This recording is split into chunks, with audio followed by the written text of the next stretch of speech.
సాధారణంగా బ్యాంకు ఖాతాల్లో కనీసం బ్యాలెన్స్ లేకపోతే వారికి ఆయా బ్యాంకులు పెనాల్టీ ఛార్జీలు విధిస్తాయి. ఈ పెనాల్టీ విషయం ఒక్కో నగరంలో ఒక్కో విధంగా అమలు పరుస్తారు. గతంలో కూడా ఇలా జీరో బ్యాలెన్స్ మెయింటైన్ చేసే వారి ఖాతాలు, ఇన్యాక్టివ్లో ఉన్న వారి ఖాతాల గురించి ఆర్బీఐ కొన్ని నియమాలను ఆదేశించింది.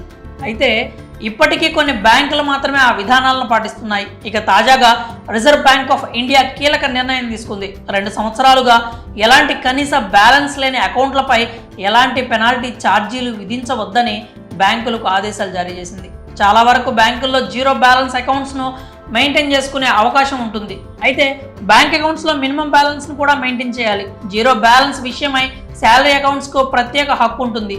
హెచ్డిఎఫ్సి, యాక్సిస్ బ్యాంకుల్లో కనీస నిల్వ 1000 రూపాయల నుంచి 10,000 వరకు ఉంటుంది. అయితే కొన్ని ఖాతాల్లో కనీస అమౌంట్ కూడా ఉండదు. మరికొందరు వారి అకౌంట్స్ను సంవత్సరాల తరబడి ఉపయోగించకుండా అలా వదిలేస్తూ ఉంటారు.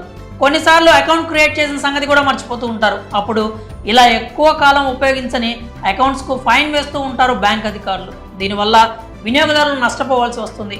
కాబట్టి ఈ పరిణామాలను దృష్టిలో ఉంచుకొని మినిమం బ్యాలెన్స్ మెయింటైన్ చేయలేకపోయినా కూడా ఎటువంటి పెనాల్టీ ఛార్జీలు విధించవద్దని చెప్పి ఆర్బీఐ కీలక ఆదేశాలను జారీ చేసింది.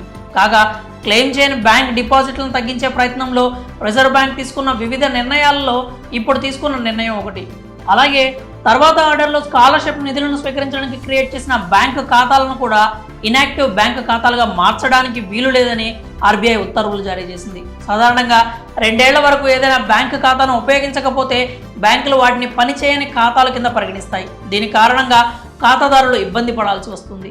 ఏదేమైనా ఆర్బీఐ తాజాగా తీసుకున్న నిర్ణయం ప్రస్తుతం వినియోగదారులకు పెద్ద రిలీఫ్నే ఇచ్చిందని చెప్పాలి. ఇకపై ఎలాంటి ఇబ్బందులు తలెత్తకుండా ఉంటాయని వినియోగదారులు భావిస్తున్నారు.